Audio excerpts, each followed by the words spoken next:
بيبدأ الفيلم مع بنت اسمها نوى وهي بتحكي لنا إن هي هتسافر لندن علشان تعيش هناك مع أمها وجوز أمها، وبيظهر إن نوى متضايقة من اللي بيحصل لأن من 20 سنة هي كانت عايشة في لندن مع أمها، وأمها سابت لندن بعد ما اتطلقت من أبوها وجت تعيش في أمريكا لأن هي اتجوزت راجل غني، وحاليا أمها اتجوزت راجل غني تاني اسمه ويل وهتروح تعيش في لندن معاه ومع ابنه اللي اسمه نيك. ولما بتوصل نوى للبيت بتلاقي أمها بتتخلص من كل الحاجات اللي في البيت، وده لأن بيتها اللي في لندن فخم جدا وموجود فيه كل حاجة هيحتاجوها. ولما بتدخل نوى أوضتها بتلاقي صاحبتها هايلي وبتكون جاية علشان تودعها وتساعدها في لم حاجتها، ووقتها نوى بتديها عربيتها هدية فبتفرح هايلي جدا وبتشكرها. وبعدها بتسافر نوى على لندن مع أمها، وأول ما بيوصلوا للبيت بيرحب بيهم ويل جوز أمها، وبعدها بتدخل نوى تتفرج على البيت وبيكون فخم جدا، وبتنبهر نوى لما بتشوف جراج العربيات اللي بيكون فيه عربيات كتير من أغلى الماركات. وبعدها بتروح أوضتها وبتعجب بيها، ولما بتبص من الشباك بتشوف نيك ابن ويل وبيكون بيلعب مع أصحابه في حمام السباحة، وبيظهر إن هو شاب رياضي وجذاب. وبعدها بتنزل نوى علشان تجيب حاجة تاكلها، ولما بتفتح التلاجة بتتفاجئ بنيك قدامها فبتتخض جدا وبتقوله إن دي تصرفات ولد مستهتر، فبيقول لها نيك إن دي أقل حاجة يعملها مع الضيوف الغير مرغوب فيهم. وساعتها بيبدأوا يتكلموا سوا بطريقة وحشة، وبيظهر إن محدش فيهم طايق التاني لدرجة إن نيك بيقول لها إن من الأفضل إن هما يكونوا بعيد عن بعض، فبتقول له نوى إن ده هيناسبها جدا. وبالليل كلهم بيكونوا رايحين حفلة للمشاهير، وبينبهر نيك وقتها لما بيشوف نوى وهي لابسة فستان سهرة شيك، ومع ذلك بيخبي إعجابه وبيقول لها إن فستانها مش حلو علشان يضايقها. ولكن أول ما بيوصلوا الحفلة بتلاحظ نوى إن نيك معروف جدا والبنات بيتصوروا معاه، وبعدها بتدخل نوى الحفلة وبتقف لوحدها وبتراقب نيك وهو بيرقص مع البنات الحلوة ومستمتع بوقته. وفي اللحظة دي بيشوفها واحد من أصحاب نيك اسمه جاي، فبيروح لها وبيعزمها على مشروب، وبيقول لها جاي إن هو كان في البيت وشاف خناقتها مع نيك،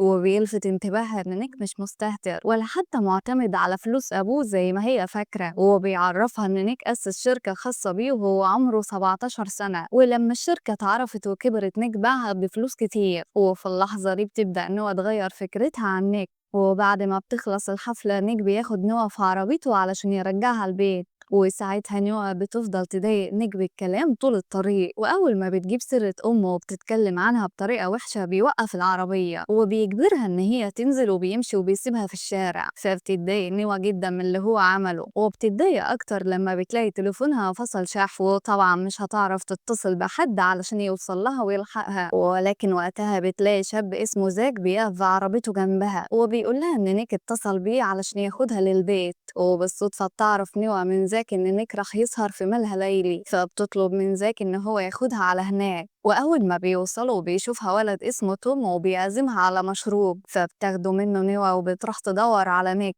لحد ما بتشوفه وهو بيرقص مع البنات، فبتقرب منه وبتدلق المشروب عليه وبتفضل تزعق له علشان سابها لوحدها في الشارع، وبتقول له إن هي كانت ممكن تتسرق أو تتقتل، وبتسيبه وبتمشي. فبيروح نيك وراها ولكنه بيلاقيها دايخة ومش في وعيها، فبيفهم إن المشروب اللي معاها كان فيه مخدر، وبيسألها مين اللي ادالها المشروب، فبتعرفه إن هي خدته من ولد اسمه توم. فبيروح نيك لتوم وبيضربه بسبب اللي هو عمله في نوى، وبعدها نيك بياخد نوى وبيركبها عربيته علشان يرجعوا البيت. ولما بيطلعها نيك اوضتها وبينيمها على السرير بيلاحظ ان في اثار جروح على جسمها. وتاني يوم بتبحث نوى في ملف نيك الشخصي على الفيسبوك، وبعدها بتدخل اوضته وبتتفرج عليها وبتمسك هدومه وبتقيسها على نفسها قدام المراية، وساعتها بيدخل عليها نيك فبتتحرج نوى وبتتكسف وبتسيبه وبتروح على اوضتها وبتفضل تضحك. ولكن بتجيلها رسالة من واحدة صاحبتها في لندن وبتكون فيها صورة لحبيبها دان وهو بيخونها مع صاحبتها هايلي، فبتنهار نوى وبتفضل تعيط. وبالليل بيكون نيك خارج بعربيته من الجراج لكنه بيلاقي نوى فجأة قدامه وبتقوله ان هي عايزة تخرج معاه، فبيضطر نيك ان هو ياخدها. ولما بيوصلوا بتتفاجئ نوى ان المكان عبارة عن جراج كبير وبيكون مليان شباب وبنات ومعاهم عربيات،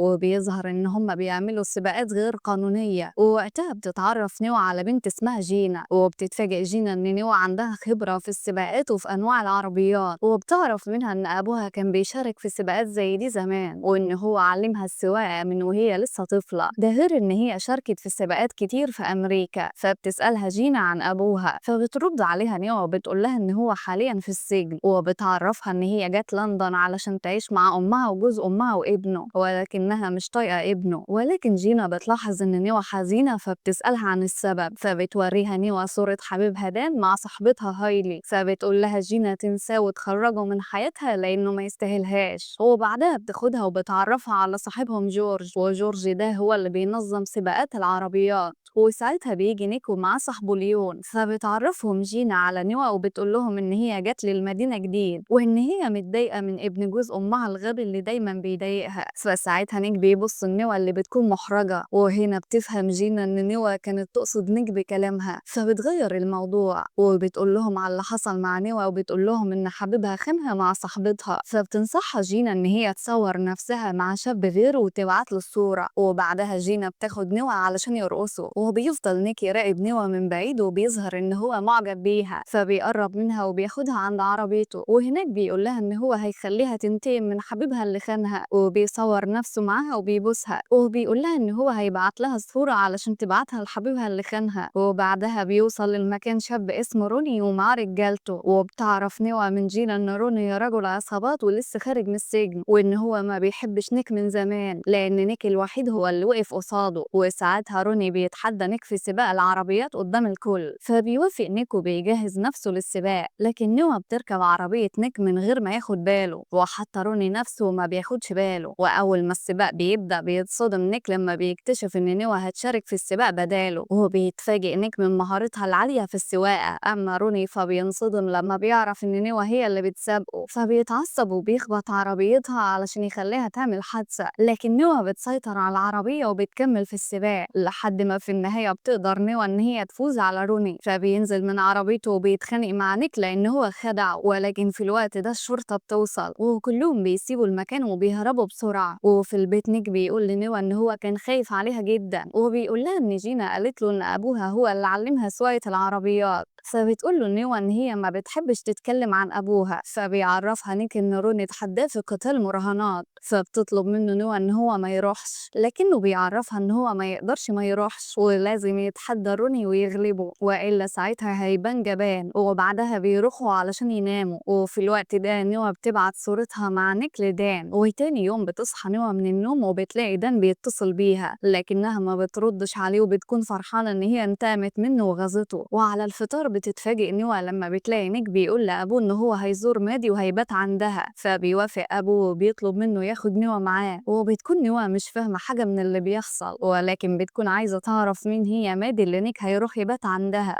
ولما بيوصلوا البيت بتتفاجئ نوى ان مادي تبقى اخت نيك الصغيره، واللي هو بيحبها جدا وبيروح يزورها دايما وبيفضل يلعب معاها. وبيكون واضح ان ام نيك مبسوطه من وجود نوى في حياه نيك. وبالليل بتتكلم معاها وبتحكي لها قصة انفصالها عن جوزها، وبتقول لها كمان إن هي عارفة إن نيك بيشارك في سباقات غير قانونية وكمان قتالات المراهنات، علشان كده هي منبهة عليه إن هو ما يشاركش في السباقات دي نهائي، وإلا هتحرمه من زيارة مادي. وده لأن هي ومادي بيحبوه ومش عاوزين يخسروه. وتاني يوم بترجع نوى مع نيك على البيت، ولكن بالليل بتتفاجئ نوى إن دان جاي يزورها، وبيقول لها إن هو استأذن من أمها علشان يجي يقعد معاها كام يوم. وبتكون نوى متضايقة جدا وبتطلب منه يمشي، فبيحاول داني يفهمها ان اللي حصل بينه وبين صاحبتها غلطة ومش هتتكرر، لكن نوى ما بتسمعش كلامه وبتسيبه وبتمشي. وتاني يوم دان بيتكلم مع نوى تاني، ووقتها بيجي نيك وبيشوفهم وهم سوا، وبيكون واضح ان نيك غيران من دان ومش مبسوط بوجوده لدرجة ان هو بيرفض يسلم عليه وبيسيبهم وبيروح على اوضته. فبتروح نوى وراه وبتطلب منه يخلي دان يمشي من البيت بأي طريقة. فبينزل نيك وبيعرض على دان فلوس علشان يمشي، فبيوافق دان بدون تردد. وبالليل بياخد شنطته وبيمشي، ولكن وقتها نيك بيضربه وبيقول له ان هو انسان ندل وما يستاهلش ان هو يكون حبيب نوى. وبعدها بيرجع نيك لنوى وبيعرفها باللي حصل، فبتنبسط نوى وبتشكره على اللي هو عمله. ولما بيقوم نيك علشان يجيب لهم مشروب بتشوف نوى رسائل على تليفونه، وبتكون الرسائل دي من ليون صاحب نيك.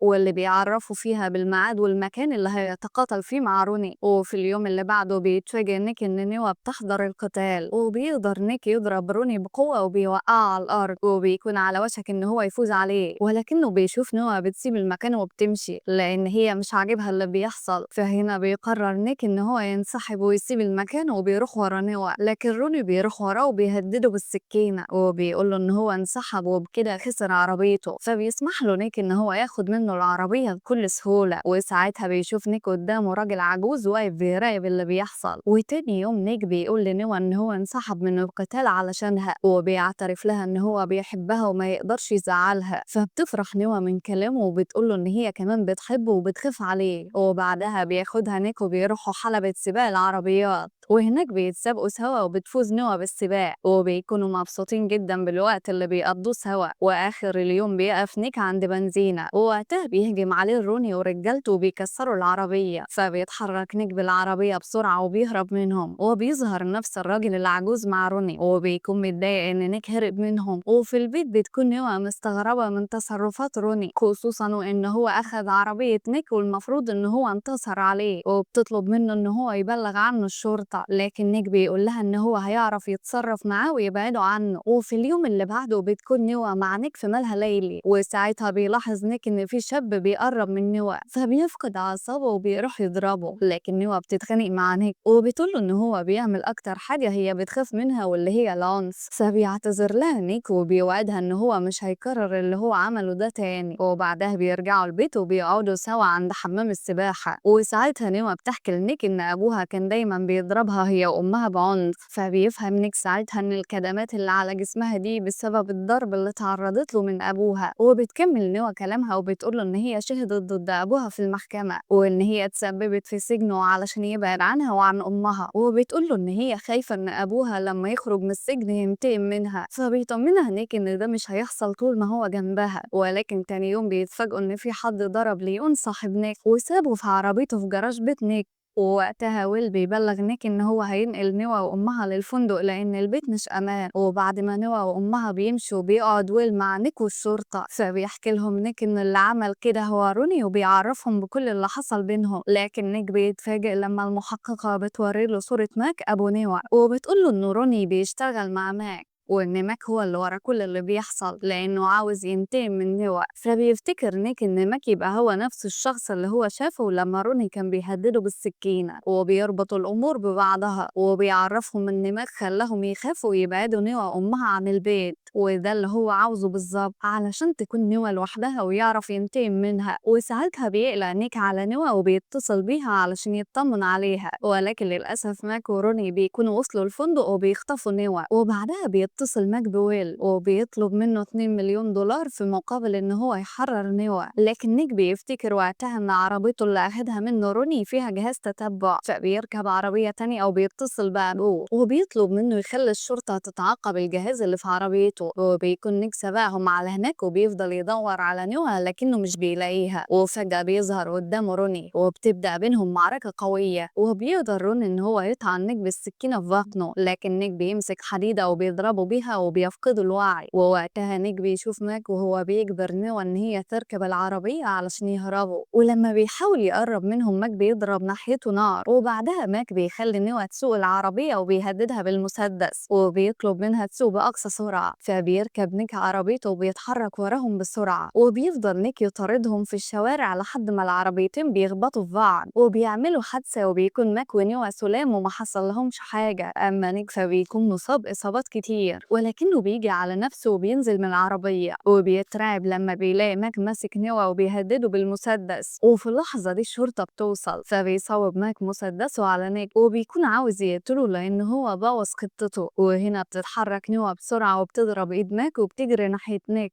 وفي نفس الوقت الشرطة بتضرب نار على ماك وبتخلص عليه. فبتنهار نوى لما بتلاقي نيك بيقع على الأرض وبتكون خايفة إن هو يموت. وبعد 6 أسابيع بنلاقي نيك ونوى في حمام السباحة سوا، وبيكون حواليهم ويل ومراته وأصحابهم جينا وليون. وفجأة الدنيا بتمطر وبيسيبوهم في حمام السباحة وبيجروا بسرعة علشان يدخلوا البيت. وساعتها ويل بيكون مبسوط جدا لأن نيك بلغه إن هو عاوز يتجوز نوى. وبيخلص الفيلم.